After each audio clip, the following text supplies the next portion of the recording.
What has become of the Apollo lunar leftovers? A question stirred out of curiosity of the space fans. Some of them, such as Apollo lunar modules 12, 14, 15, 16, and 17, crashed into the Moon's atmosphere. But won't there be any negative effects of these crashes on our interstellar atmosphere in the nearest future? How about Apollos 10 and 11? What's become of them? Won't they someday crash into our planet? Or even cause more damage to interstellar space? Here's another big question.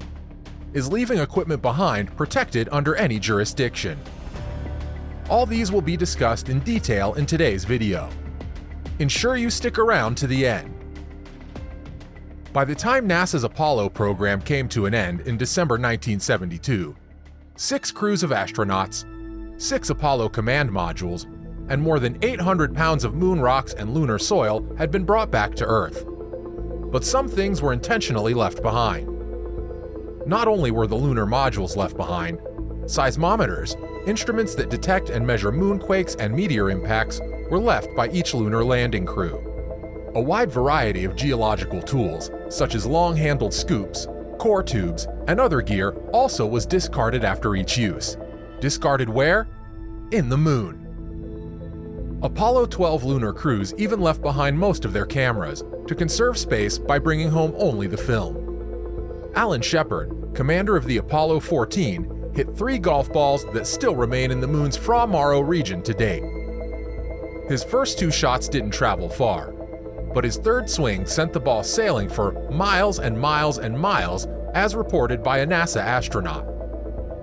In addition to all that, 3 electric lunar roving vehicles were left behind. But why? Stan Starr, Deputy Project Director and Chief Engineer with Dynamac at NASA's Kennedy Space Center in Florida, explained in an interview that weight limits forced so much material to be left on the Moon. The more they threw out, the more rocks they could bring back. So to be able to effectively fly back to Earth, they needed to leave behind so many items, as well as to conserve space for the samples the astronauts were to bring back home. They also left behind some instruments to monitor lunar gravity changes and temperatures beneath the Moon's surface. Apollos 11, 14, and 15 left behind laser-ranging retroreflectors that are still working after 3 decades. These 3 small reflectors provide information about the distance to the Moon and how that distance expands over time. Let's get back to the lunar module's leftovers. What has suddenly become of them? The Apollo lunar module was a spacecraft designed to transport 2 astronauts from lunar orbit to the lunar surface and back again. It was built by Grumman Aerospace on Long Island, New York. The lander, also known as the lunar module, was a 2-stage craft built to separate from the Apollo command and service module and then travel to and from the Moon's surface. There's the lower component, known as the descent stage, and the upper part, known as the ascent stage. The lander's ascent stage contained the crew cabin, navigation system, life support, thermal control system, and the capability to return itself to the Apollo command module in lunar orbit. Normally after each landing mission, the descent stage was left on the Moon on the landing spot, while the ascent stage was left to crash into the Moon's surface once the astronauts returned to the command module. Each of the 8 Apollo lunar modules had a unique name.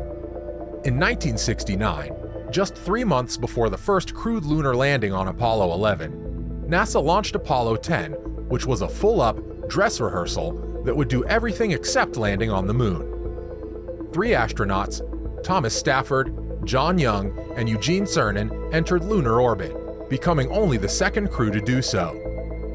2 of them then entered the lunar module, which the crew named Snoopy, and flew within 47,000 feet of the Moon's surface before returning to the command module, Charlie Brown. Then they all went home except for Snoopy that was left behind. Snoopy is the only flown lunar module ascent stage known to have survived for so long. It's since spent the last 50 years floating through space. Though scientists once said they'd located it somewhere in a heliocentric orbit around the Sun with about 98% certainty. However, there's no substantial proof for sure until more detailed observations are made. To date, the Apollo 10 ascent stage is still intact. Apollo 11 was released into the Moon, but no one knows the location. It seems that Apollo 11 was left unguided. Therefore, it's unsure if it crashed into the moon or could still be orbiting the moon. Apollo 12 successfully crashed into the moon. Apollo 13 was to be the third mission to land on the moon. But just under 56 hours into flight, an oxygen tank explosion forced the crew to cancel the lunar landing and move into the Aquarius lunar module and return back to Earth. Apollo 13's lunar module became a lifeboat for the crew after the command module was damaged in an explosion, and it burned up in the Earth's atmosphere at the end of the mission. Apollo 14, 15, and 17 lunar modules crash-landed on the moon. Apollo 16 was also released into the moon, but the impact site remains unknown till now. Each Apollo lunar module cost about $149 million. So, why were they unceremoniously smashed into the moon? Reports confirmed that the Apollo lunar modules were deliberately targeted to impact the moon to provide artificial moonquake sources for seismic experiments. Could these crashes have an effect on our solar system in the future? When Apollo 12's lunar module Intrepid smashed into the lunar surface, the resulting shockwave vibrated through the moon for more than 55 minutes. What if someday Apollo 10 or 11 collide with Earth, causing a similar wave or earthquake? That will be really scary. That aside, is it legal or acceptable to drop stuff on the moon and just leave it there? According to New York-based lawyer Timothy Nelson, the key international treaty that governs the moon has nothing to do with littering. Explorers are required by the 1967 Outer Space Treaty to avoid harmful contamination of the moon and other celestial objects. However, it also prohibits territorial claims in space. Hence, there's no central authority that enforces laws on the lunar surface, whether against littering or anything else. The moon is already littered with trash from exploration. Talk of everything from abandoned modules to golf balls to an empty vomit bag from Apollo 11. NASA has a record of all the debris littering the moon, and in fact, America's space agency tries to protect the lunar remains of the Apollo missions by tagging them their historical and scientific value. Quite a few attempts of space law cases have been attempted, but it was argued that leaving traces of missions is permissible under the Outer Space Treaty's commitment, since space is open to peaceful exploration. Perhaps it may be legal, but is it ethical to litter the moon with junk? We clearly have a limited understanding of the effects of the numerous landings, drilling, and burying a time capsule in outer space now. Maybe in the nearest future, we would. The idea of preserving our environment might seem odd and inapplicable to space. Nevertheless, scientists and astronauts must be commended for putting their lives on the line, all in the bid to discover more about our environment. There are portions of 6 spindly lunar modules, 3 electric lunar roving vehicles, and an array of scientific instruments right there in our moon's atmosphere.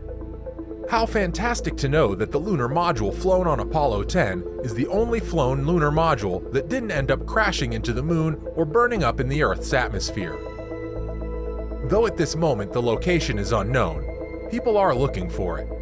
However, it could take decades to be sure, since it only comes into the vicinity of Earth every 15 years or so. While Apollo 11 is yet to be found, if they were found, would it be possible to bring them back to Earth for inspection by historians and space archaeologists to study and see how items survive in space? Could any of the abundant materials left behind for so long be of any use again? In the meantime, all the equipment we left behind will remain exactly where we left them, waiting in the dusty silence for us to return.